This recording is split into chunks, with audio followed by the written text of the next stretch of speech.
Lions had a preseason game against the Indianapolis Colts today. So this is a game. So yeah, I really don't care about, like I mentioned before, preseason games are meaningless to me. I'm just really watching the player development and watching the evaluation there and all that. So we're just going to talk about the takeaways from this game. But hey, the Lions won a preseason game for the first time in like what, almost 3-4 years?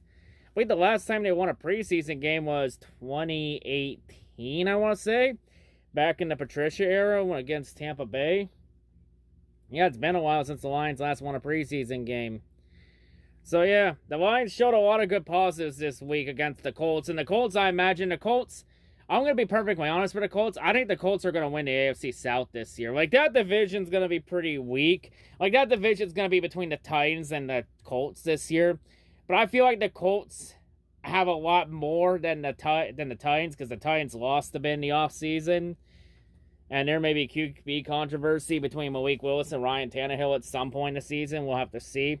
But yeah, I think the Colts could win the South this year. But yeah, to this game, though, a lot of positives from this game. Like, one of the few positives we had the run defense actually showed up well against the Colts. They only limited the Colts to like 3.1 yards a carry, so that's good. The run defense actually showed up for once this week. After last week, they looked pretty awful. Of course, also Austin Bryant continues to show out this preseason and training camp. Like, I think this game all but seals Austin Bryant's spot on the team. Like, I feel like Austin Bryant has done enough to make the team this year. So, I think Bryant's safe right there. I also think Derek Barnes is safe, too, because Barnes finally showed some flashes this year in preseason and training camp. He finally showed some good stuff this week, so that's good to see out of him. Also, once again, Jeff Okudah impresses once again, since Okudah's in that battle with Will Harris for the number 2 starting corner spot. So, Okudah right now, it seems like Okudah's got the edge on Will Harris. We'll have to see what happens, though, with the last week or so left in preseason and training camp. And also, the battle for backup QB continues. Like, it's tough to say who gets the edge here. Like, David Blough had his moments too, but Tim Boyle had his as well. Like, I mean, the first drive Tim Boyle came in, it led straight to a punt. But then near the end of the game, Tim Boyle was able to do enough to close out the game. You know, having a 9.5-minute drive in the fourth quarter. Also, the offense continued to be impressive too, especially running the ball well. Like, the Lions' offense had over 176 rushing yards, which that is damn impressive. Averaging well over 5 yards a carry. You see what happens when you run the ball? Good things tend to happen. Isn't it wonderful what happens when you run the ball? I should also mention for this game that none of the starters really played in this game. It was mainly second and third stringers and guys trying to fight to get a roster spot and get a job this year.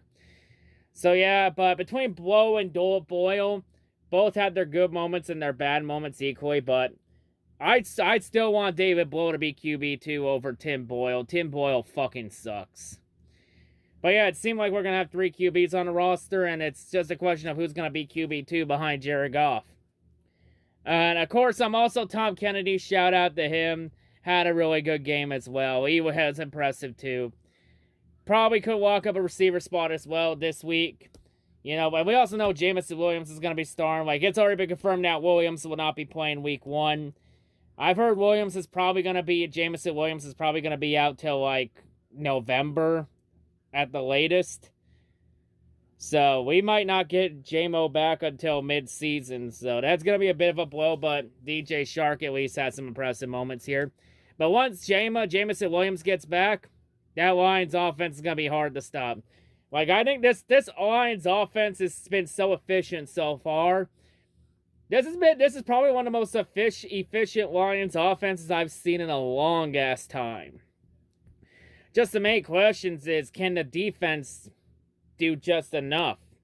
But this game, they did enough, because even though after that 9.5-minute drive, the Lions made the mistake of giving the Colts way too much time to come back. And which Indianapolis did, and then because it's preseason, these games didn't matter. They went for 2 points, in which the Lions defense was able to close out the game and prevent the 2 points from happening, which led to the win. If it was a regular season game, Indianapolis wouldn't have gone for 2 points. They would have went for the extra kick, and we would have been going to overtime.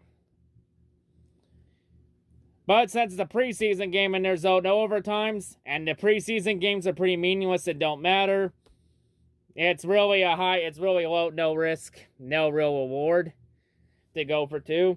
Just try some stuff out and see what works and see what doesn't for the regular season. Just test and tune up.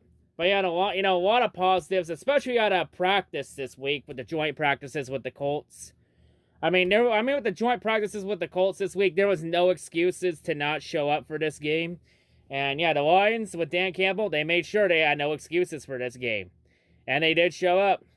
So yeah, a lot of positive this week. The Lions, first day of joint practices, they looked like they got completely run over by the Colts, literally and figuratively, especially Frank Ragnow. I did see that clip.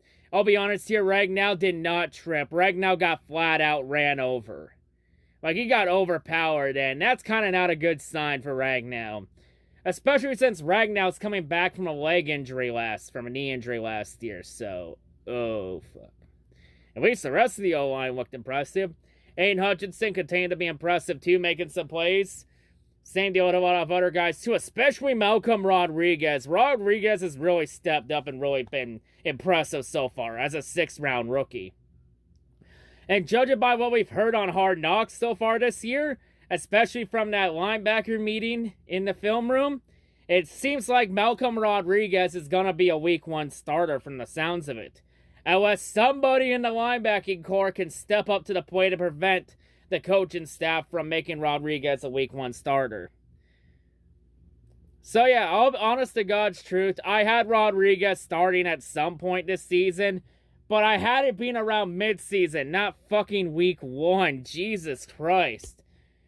But that honestly should be alarming for the linebacking core to show that that's how you usually know your linebacking core is weak. When the coaching staff is considering starting a 6th-round rookie in Week 1. And that's no knock on Malcolm Rodriguez. Rodriguez is a damn good player. He's an absolute fucking steal for the Lions. But I don't know what you think of the rest of the linebacking core. Like, 100% the linebacking core is the biggest weakness on this Lions team. Lions haven't done a whole lot to address it. Maybe in the draft next year they can get another linebacker to complement Rodriguez or some shit. Like, the only other linebacker that can come close to maybe Rodriguez's level is maybe Derek Barnes. If he could be a little consistent and get his shit together, maybe. But yeah, Rodriguez is a damn beast. And I'm going to be honest here. I think Malcolm Rodriguez is going to have a rookie season very similar to Amon-Ra St. Brown's season last year. I think Rodriguez is going to have that kind of a year. Like, Rodriguez has continued to make plays. He disrupted a lot of coverage in practice, too, because Matt Ryan, in a lot of plays, wanted to throw to running back, and Rodriguez covered him well, which forced Matt Ryan to go somewhere else. But yeah, still, a lot of positives from this Lions team. Like, I say for 100%, this team will at least win 8 games. But if they can get some chemistry together, and they can have a couple things go their way, 100% I think this team can win at least 10 or 11 at the most, and maybe make it in on wild card. Like, I think the Lions are going to be a very solid team this year. I think this team is 100% going to be fun to watch this year, without a shadow of a doubt. And also, the Tigers won today, so that's good, too, in that series against the Angels. So, yeah, the Lions win. Lions get a preseason win. Only 1 game left for preseason before the regular season shows up. Next Sunday against the Steelers.